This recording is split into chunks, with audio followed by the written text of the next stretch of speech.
Your calendar is full. Little boxes tell you when to wake up, when to answer, when to sit, when to eat, and when to stop being useful. You can spend an entire day moving from one rectangle to another, from bed to chair to screen to car to another chair. And at the end of it, your body can feel strangely exhausted, even if almost nothing dangerous happened. But your body may not understand what kind of day this is. Because for most of human history, a day was not a schedule. It was a negotiation with the living world. An ancient human did not wake up to an alarm. They woke because the light changed, the temperature shifted, someone moved nearby, or the camp itself began to stir. The first task of the day was not productivity, it was orientation. Where is everyone? Is the fire still alive? Is the child still sleeping? Did anything come close in the dark? Before a person did anything, they had to know where they were, who was near them, and whether the world was safe enough to begin. Then came movement, but not exercise. No one needed a separate hour to work out because the day itself pulled the body into motion. Walking to water, carrying wood, following tracks, climbing over uneven ground, crouching, reaching, lifting, waiting. The body was not trapped in one posture for 8 hours. It changed shape all day. Sometimes the movement was slow and patient. Sometimes it was sudden and urgent, but it was almost always connected to something real. A step was not counted by a watch. A step might lead to food, or shade, safety, or news about the land. This is why an ancient day was physical without being a gym. The body did not move to burn calories. It moved because the world asked questions and survival required answers. One of the biggest questions was food, but food was not simply found. It had to be read. A fruit tree was not just a tree. It was a memory from last season, a sign of rain, a risk of animals, a promise that might already be gone. An animal track was not just a mark in dirt. It was time, direction, weight, speed, and intention. To gather food, you had to carry a map that was not written down. That map lived in memory, in stories, in scars, in the warnings of older people, and in the nervous system itself. A modern person can open an app and see a map instantly. An ancient person had to become the map. So part of the day was searching, but another part was remembering. Where the berries ripened, where the water dried first, where snakes liked the warm stones, where the ground became dangerous after rain. This was not primitive guessing, it was attention sharpened into survival. And because no one survived alone for long, the day was also social from the beginning. Not social in the modern sense of messages and updates, social in the older sense. Who has food? Who is tired? Who is angry? Who is injured? Who can be trusted? Who should not walk alone? The group was not background noise.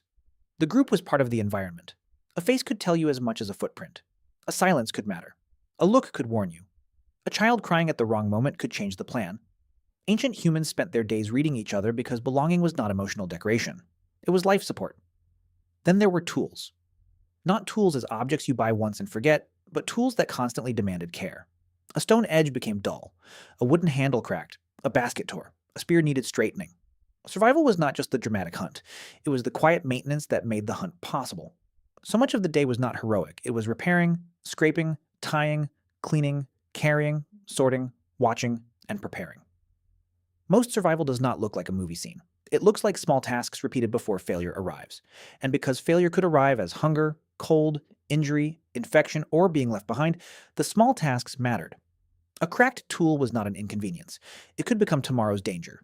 A missed sign in the grass was not trivia. It could become a lost trail.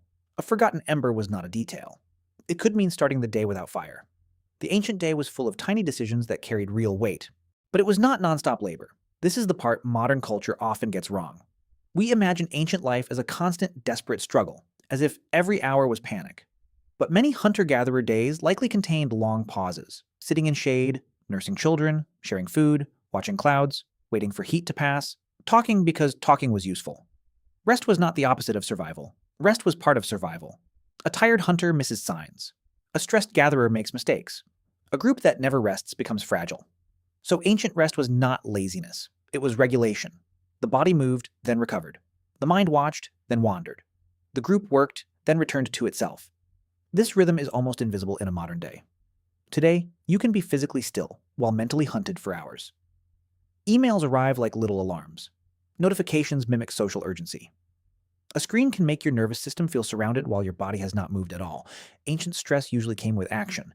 If something was wrong, you ran, hid, climbed, lifted, called out, gathered people, or changed direction. Modern stress often gives the body nowhere to go. It asks the ancient system to prepare for danger, then traps it in a chair. So by evening, you may feel drained in a way your ancestors would not easily recognize. Not because your life is harder in the same way, but because the old rhythm has been scrambled. Movement is separated from work. Food is separated from landscape. Rest is separated from necessity. Social contact is separated from dependence, and time is separated from weather, hunger, light, and the body. An ancient human did not need a calendar to know the day was changing.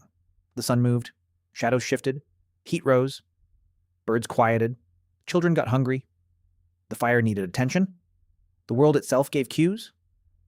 Modern life replaces those cues with clocks. A clock does not care if your body is tired. It does not care if your attention has collapsed, if your eyes need distance, if your legs need movement, if your mind needs silence. It only says, next. This may be why a modern day can feel full but strangely unreal. So many of its tasks do not end in a visible change. You answer a message, and another appears. You finish a document, and the screen looks almost the same. You sit through meetings, and the body receives no clear signal that something meaningful has happened. For an ancient human, effort usually left a trace. A filled pouch, a sharpened edge, a repaired shelter, a carried child, a shared meal, a safer fire. The day gave feedback through the senses. Weight in the hands, dust on the skin, smoke in the hair, tired legs, food in the group. Modern life often removes the feedback and keeps the demand.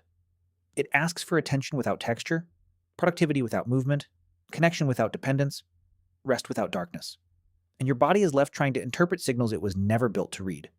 That does not mean ancient life was better. It was dangerous, uncomfortable, uncertain, and often brutal. Children died. Wounds mattered. Hunger was not a metaphor. Weather could decide everything. Romanticizing the past is another modern mistake. But the ancient day had one thing many modern days lack: coherence. The same day that exhausted the body also fed it with movement. The same group that demanded attention also gave protection. The same landscape that threatened you also told you what to do next. The same tasks that repeated also had visible meaning. The nervous system was not floating in abstraction. It was embedded in ground, light, people, hunger, tools, weather, and rest. This may be the deeper mismatch. Modern comfort removed many dangers, but it also removed many of the signals that made a day feel understandable. Now a person can spend 8 hours doing work the body cannot see, for people it may never meet, inside a room that never changes, under light that ignores the sun. And then we wonder why the body feels restless. Maybe it is not only asking for less work, maybe it is asking for a different kind of day, a day with movement that means something, a day with rest that is not guilt, a day with people who are not just contacts, but a living part of your survival, a day where attention returns to the world outside the screen. Of course, we cannot go back. No one should pretend hunger, injury, and fear were a noble way to live, but the body does not forget just because the world changed quickly. Under the calendar, under the inbox, under the fluorescent lights, there is still an older rhythm listening.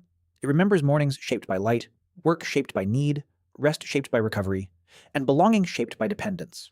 So if your modern day feels unnatural, maybe nothing is wrong with you. Maybe your nervous system is not broken. Maybe it is trying to survive inside a kind of day it was never built to understand.